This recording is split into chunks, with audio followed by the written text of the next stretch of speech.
इमाम हुसैन रसूलुल्लाह की नबूवत, इमाम अली अलैहिस्सलाम की विलायत और इमाम हसन अलैहिस्सलाम के सब्र के वारिस थे। उस वक्त पूरी दुनिया इमाम हुसैन को वारिस शरीयत समझती थी। यही वजह थी कि जैसे ही यजीद खलीफा बना, उसने ये सोचा अगर हुसैन मेरी बैत कर देगा तो पूरी दुनिया के पास मेरी खिलाफत को तस्लीम न करने की वजह ही बाकी न बचेगी। यजीद जो उस वक्त आधी दुनिया पे हुकूमत करता था, वो सरेआम रसूलुल्लाह की तौहीन करता था, कुरान का मजाक उड़ाता था। जैसे ही यजीद का कासिद मदीने के गवर्नर वलीद के पास पहुंचा, जिस पैगाम में ये लिखा था कि हुसैन से मेरी बैत करवाओ, अगर वो मेरी बैत नहीं करता तो उसका सर काट के मेरी तरफ शाम भेजो। इमाम हुसैन बेवतन बन जाती हैं। बस जब मदीने के हालात इमाम हुसैन के लिए रहने के काबिल नहीं रहती, आप 28 रजब 60 हिजरी अल्लाह के घर की तरफ हिजरत करते हैं। और जब मक्के में यजीद के सिपाही आपको हज के दौरान कत्ल करना चाहते हैं, तो आप हज को उम्रे में तब्दील करके 8 जिलहज 60 हिजरी मक्के से कूफा की तरफ सफर करते हैं। पहली हुर इब्ने रिहाई, जो कूफे के गवर्नर उबैदुल्लाह इब्ने ज़ियाद के हुक्म से कूफे के आसपास इमाम हुसैन के काफिले को तलाश कर रहा था, वो नवासाए रसूल के काफिले तक पहुंच जाता है।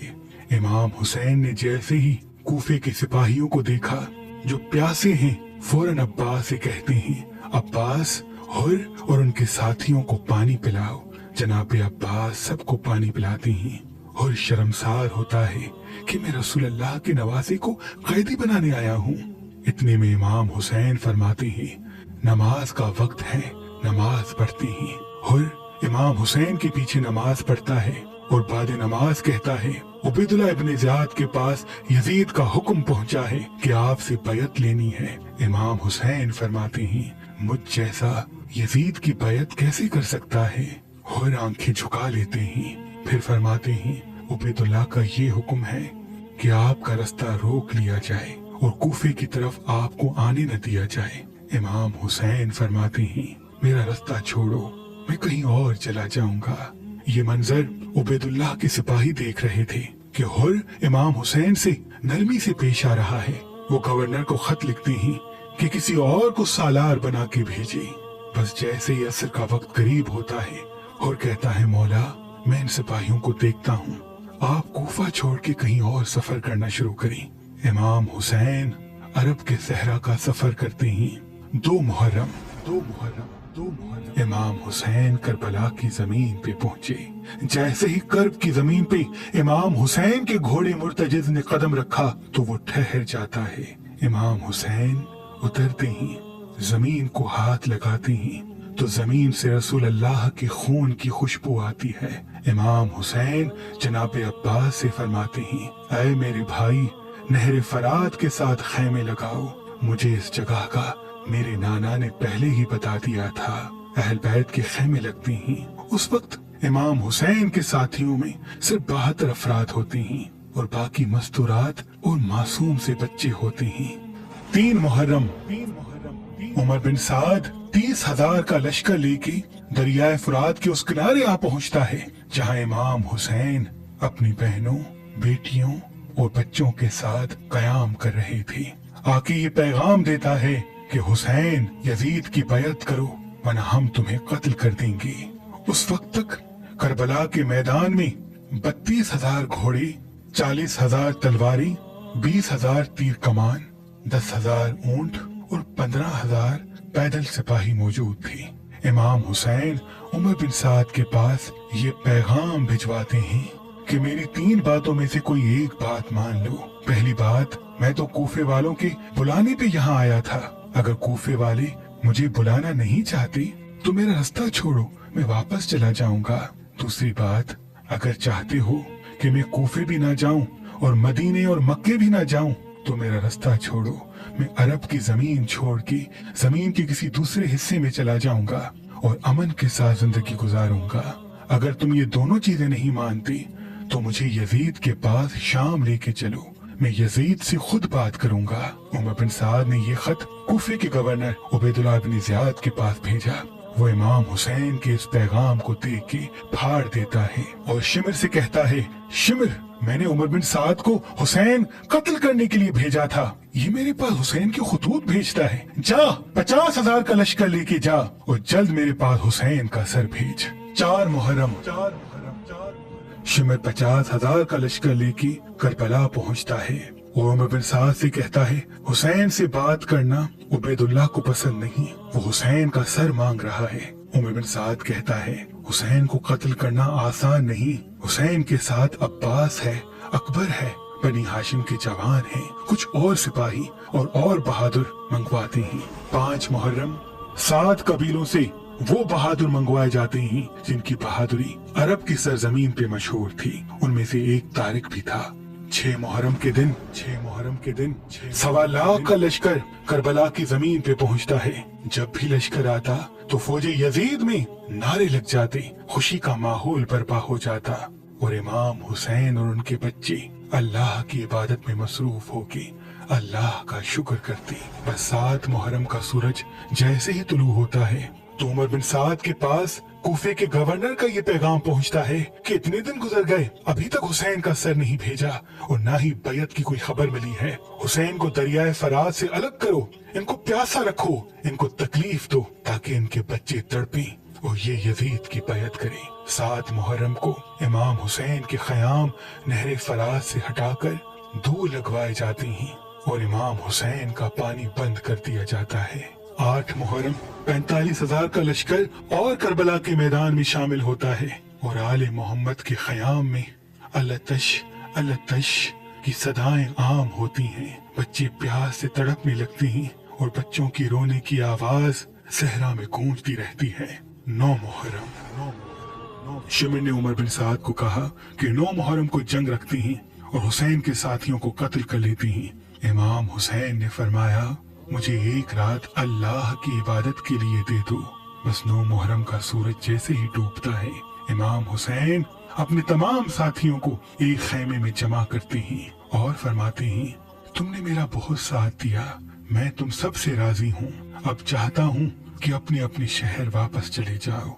ये लोग रसूल अल्लाह के नवासे का खून मांगते हैं, उनकी औलाद को कत्ल करना चाहते हैं। ये बात सुन के इमाम हुसैन के साथी इधर उधर देखते हैं।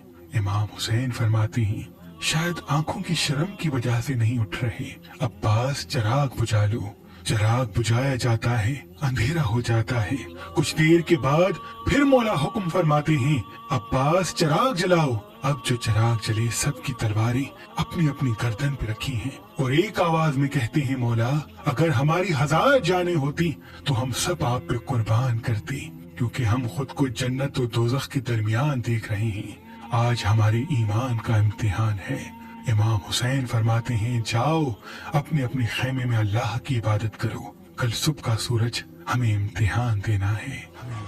जैसे ही 10 मुहर्रम का सूरज तुलू होता है, अली अकबर अजान देते हैं। इमाम हुसैन अपने तमाम साथियों के साथ नमाज पढ़ते हैं। नमाज में ही उमर बिन साद हमला करता है। कुछ साथी आगे आके हिफाजत करते हैं और शहादत का जाम पीते हैं। बाद नमाज अली अकबर सबसे पहले आके अर्ज करते हैं, मौला मुझे इजाजत दें। इमाम हुसैन इजाजत देते हैं। नवासा रसूल के साथी फरमाते हैं, शबी रसूल हमारे सामने मैदान में जाए और हम बैठे रहें, ये गवारा नहीं, पहले हम जाएंगे। इतनी देर में वो हुर जिसने सबसे पहले इमाम हुसैन का रास्ता पहली मुहर्रम को रोका था, वो अपने हाथों को बांध के अपने बच्चों से कहता है, मुझे इमाम हुसैन के पास लेके चलो। इमाम हुसैन के कदमों में आता है और कहता है, ऐ मेरे मौला, मैंने आपका रास्ता रोका, आज मैं खुद को जन्नत और दोज़ख के दरमियान देख रहा हूँ। उस दुनिया पे लानत हो जो हुसैन को छोड़ दे, बस मुझे माफ कर दी।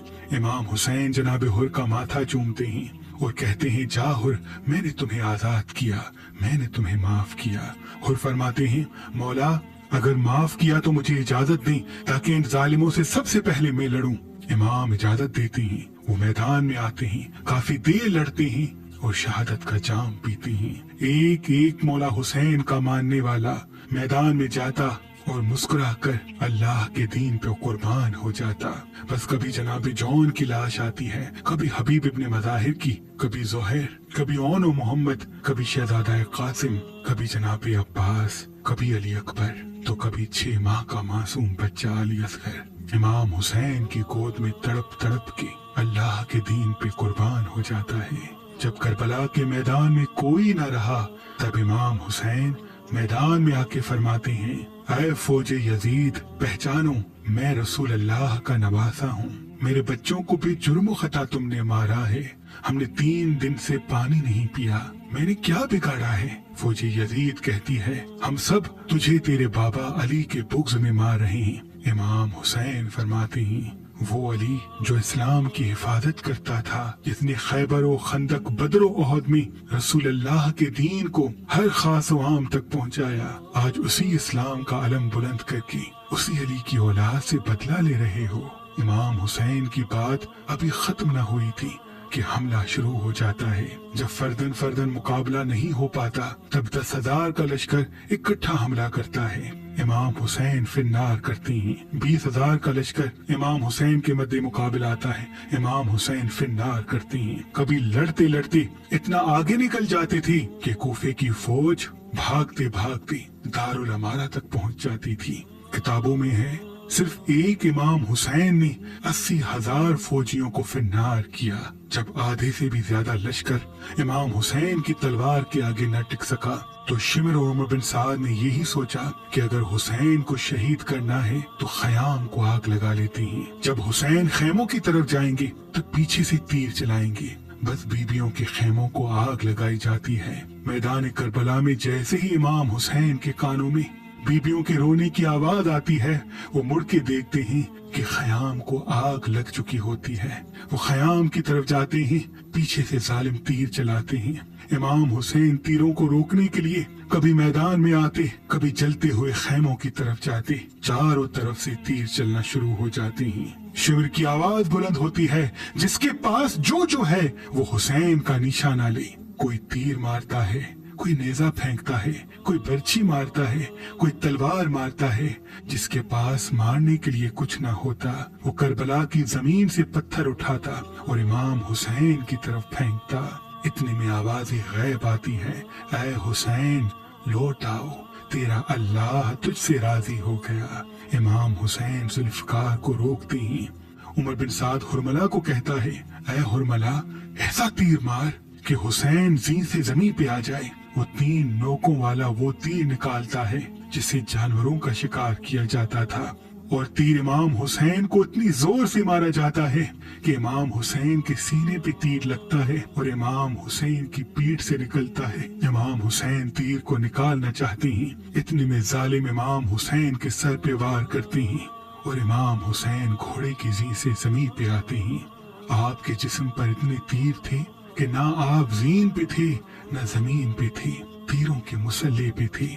अल्लाह का शुक्र कर रहे थे। फौजे यजीद झूम रही थी, वहाँ बीबियां खयाम में रो रही थी। इतने में शिमर कहता है, अब हुसैन का सर काटो। जो भी रसूल अल्लाह के नवासे के करीब जाता, रसूल अल्लाह का चेहरा नजर आता। बस शिमर एक खंजर लेके पत्थर पे मारता है, वो पत्थर टूट जाता है और फिर कहता है, ये गवाही यजीद के सामने देना कि मैंने कैसे उसके लिए रसूल अल्लाह के नवासे का एहतराम भी न किया। इमाम हुसैन के पास आता है और इमाम हुसैन का सर काट के नेज़े पे बुलंद करता है। फौजी यजीद खुशी का जश्न मनाती है और सिपाही बीबियों को लूटने के लिए खयाम का रुख करते हैं। बीबियों को ताजियाने मारते हैं, बच्चों को तमाचे मारते हैं, एक एक सामान लूट लेते हैं। जिस बीबी के कानों में बालियां होती हैं, उसको खींच के उतारते हैं। फिर उमर बिन साद कहता है, मेरे पास ये हुक्म है कि रसूल के नवासे की शहादत के बाद उनके जिस्म को पामाल किया जाए। बस पामाल का सजाई जाती है। हर एक शहीद का कोई न कोई वारिस सामने आता है और उसकी लाश को पामाल होने से बचाता है। कभी बीबी उम्मे लैला के कबीले वाले लोग आके कहते हैं कि अकबर हमारी शहजादी का बेटा है। कभी बीबी रुबाब के कबीले वाले आके कहते हैं कि असगर हमारी शहजादी का बेटा है। कभी बीबी उम्मुल बनीन के कबीले वाले कहते हैं कि अब्बास हमारी आकाजादी का बेटा है। बस एक एक लाश अलग होती जाती है। सिर्फ तन्हा इमाम हुसैन का जिस्म मुबारक करबला की जमीन पे बचता है।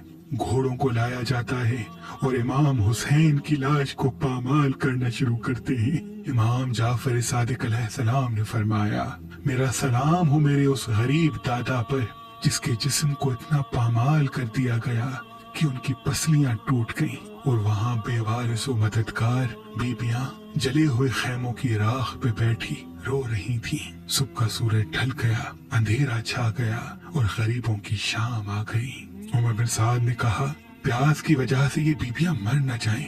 हमारे पास उबैदुल्लाह का हुक्म है कि अहल बैत की मस्तूरात को कैदी बना के महल में लाया जाए। जाओ इनको पानी दो, इनके बच्चों को पानी दो। पानी लाया जाता है, बीबियां पानी पीने से इनकार करती हैं। उमर बिन साद कहता है, हुर की बीवी को बुलाओ, शायद हुर की वफा की वजह से ये आले रसूल की मस्तूरात हमसे पानी पी लें। हुर की बीवी जोहा पानी लाती है, बहुत इसरार करती है। बीबी ज़ैनब छोटे छोटे बच्चों को बुलाती हैं और उनको पानी पिलाती हैं और तमाम बीबियों से कहती है, अगर हम इस वक्त पानी नहीं पिएंगे तो ये खुदकुशी होगी और खुदकुशी इस्लाम में हराम है। सबको दिलासा दे के पानी पिला के अल्लाह की इबादत में सब अहल बैत मसरूफ हो जाती हैं। 11 मुहर्रम का सूरज तुलू होता है। अहल बैत को कैदी बनाया जाता है, रस्सियों में बांध के ताजियाने मार के कूफे की तरफ लाया जाता है। कूफे में जैसे ही बीबी ज़ैनब पहुंची, उबैदुल्लाह कहता है, देखा खलीफा यजीद की बैत को ना मानने का अंजाम, आज अल्लाह ने अहल बैत को रुस्वा कर दिया। बीबी ज़ैनब फरमाती है, ऐ उबैदुल्लाह, मैंने तो करबला में अहल बैत की शान को ऊंचा होता हुआ देखा है। अल्लाह ने हमें वो मर्तबा दिया है और उस कुर्बानी के लिए चुना है जो रहती दुनिया तक नहीं मिटेगी। जहाँ जहाँ इस्लाम होगा वहाँ वहाँ अहल बैत की कुर्बानी को याद किया जाएगा कि कैसे रसूल अल्लाह की औलाद ने रसूल अल्लाह के दीन की हिफाजत की। ये सुन के दरबार के लोग सर झुकाने लगती हैं। उबैदुल्लाह कहता है, अब इन बीबियों को कैद खाने में डालो और सुबह शाम लेके जाना। बीबियां मुश्किल सफर तय करते करते पहली सफर को शाम पहुंचती हैं। इमाम सज्जाद को तौक पहना होता है, बीबियों के पांव नंगे होते हैं। बहुत से बच्चे जिनको ऊंटों पे सवार कर दिया गया था वो रास्ते में ही शहीद हो जाते हैं, क्योंकि जो बच्चा ऊंट से गिरता वो घोड़ों और ऊंटों के पांव में कुचल के शहीद हो जाता। बस शाम सजाया जाता है, बीबियों को बाजारों से महल लाया जाता है और घरों की छतों से आले मोहम्मद को पत्थर मारे जाते हैं। यजीद ने अपनी खुशी का जश्न अपने महल में रखा था और उस महल में यजीद की बीवी हिंद भी शामिल थी। आले रसूल जैसे ही महल के पहले दरवाजे पे पहुंचे तो हिंद की खादमा हिंद तक ये पैगाम पहुंचाती है कि कुछ कैदी आए हैं और सुना है उनका ताल्लुक मदीने से है। हिंद मदीने का नाम सुन के कैदियों से मिलना चाहती है। अपनी खादमाओं से कहती है, कैदियों के साथ मेरी कुर्सी लगाओ, मैं उनसे मदीने के हालात पूछूंगी। बस यजीद की बीवी अपनी खादमाओं के साथ बीबियों के पास आती है। हिंद अपनी कुर्सी पे बैठती है। बीबी ज़ैनब ने जैसे ही हिंद को देखा अपनी बहन बीबी उम्मे कुलसूम से कहा, बहन पहचानो, ये हिंद है जो हमारी कनीज हुआ करती थी। हमने इसको कुरान सिखाया, हमने इसको पर्दा सिखाया। हिंद ने पूछा, ऐ कैदियों, बताओ क्या तुम मदीने वाले सरदारों को जानती हो? बीबी ज़ैनब फरमाती है, कौन से सरदार? हिंद कहती है, अली का खानदान, रसूल अल्लाह का खानदान, मेरे मौला हुसैन का खानदान। बताओ तुमने कभी अब्बास को देखा, हुसैन को देखा, अली अकबर को देखा? बीबी ज़ैनब फरमाती है, ऐ हिंद, हुसैन की बहनों का नहीं पूछोगी? हिंद को जलाल आता है और वो कहती है, ऐ कैदी औरत, ये महल इस काबिल नहीं कि मैं रसूल की नवासियों का जिक्र करूं। बात जब यहाँ तक पहुँचती है, बीबी ज़ैनब नजरों को उठा के फरमाती है, ऐ हिंद, वो जो सामने कटा हुआ सर रखा हुआ है ये तेरे मौला हुसैन का है। ये पहले नेज़े पे सवार अली अकबर का सर है, उसके साथ कासिम का सर है और ये घोड़ों के बालों के साथ जो बांधा हुआ है ये तेरे आका अब्बास का सर है। ऐ हिंद, क्या तूने अभी नहीं पहचाना? मैं वो ज़ैनब हूँ जिसने तुम्हें कुरान पढ़ाया था। तुझे पर्दा सिखाया था। जैसे ही हिंद ये सुनती है तो 7 पत्थर पड़ा होता है, अपने सर पे मारती है, उसका सर जख्मी हो जाता है। वो चीख के कहती है आले रसूल पे इतना बड़ा सितम हो गया। वो खींच के अपने सर से चादर उतारती है और यजीद के महल में आती है और कहती है तुझे शर्म नहीं आई? रसूल अल्लाह की बेटियां कैदी खड़ी हैं और तू उसी रसूल के मिंबर पे बैठ के खुशियां मना रहा है। नवासा रसूल इमाम हुसैन को शहीद कर दिया, उनके बच्चों को मार दिया। यजीद ने जैसे ही देखा कि मेरी बीवी महल में आई है और उसके सर पे चादर नहीं है तो वो फौरन अपने तख्त से उठता है और अपनी बीवी का सर ढांपना चाहता है। यजीद की बीवी कहती है ऐ यजीद, मुझे बेरदा देख के तेरी गैरत जाग गई। अरे जिसने हमें पर्दा सिखाया तूने उनके सरों से चादरों को लुटवा लिया। बता क्या तुमने इमाम हुसैन को शहीद करवाया है? यजीद कहता है हाँ, मैंने हुक्म तो दिया था लेकिन उबैदुल्लाह ने जल्दबाजी से काम लिया। बस वो रोती हुई बीबी ज़ैनब के पास आती है और कहती है मैं भी आपके साथ कैद खाने में रहूंगी। बीबी ज़ैनब कहती है ऐ हिंद, जा अपने महल वापस। अगर तू हमें राजी करना चाहती है तो अपने बच्चों की ऐसी परवरिश कर कि वो अल्लाह के दीन से मोहब्बत करें, हम अहल बैत से मोहब्बत करें। ये तुम्हारा शोहर बड़ा जालिम है, जब रसूल अल्लाह के खानदान पे रहम नहीं करता तो तुझ पे क्या रहम करेगा। जा हिंद, चली जा। बीबी ज़ैनब के हुक्म को सर आंखों पे रख के वापस चली जाती है और अपने बच्चों की ऐसी परवरिश करती है कि यजीद के मरने के बाद जैसे ही तख्त पे यजीद का बेटा मुआविया बैठता है तो वो इस हुकूमत पे लानत करता है और कहता है कि मैं इस तख्त पे कैसे बैठूं जिस तख्त पे नवासा रसूल का खून लगा हुआ हो। और यूं रोता हुआ वो तख्त छोड़ देता है, अपनी हुकूमत छोड़ देता है। ये है अल्लाह का इंसाफ और ये है इमाम हुसैन की कुर्बानी का नतीजा कि यजीद का खुद का बेटा अपने बाप पे लानत करता है और 1400 साल गुजरने के बाद भी घर घर से इमाम हुसैन के जिक्र की सदा आज भी आती रहती है।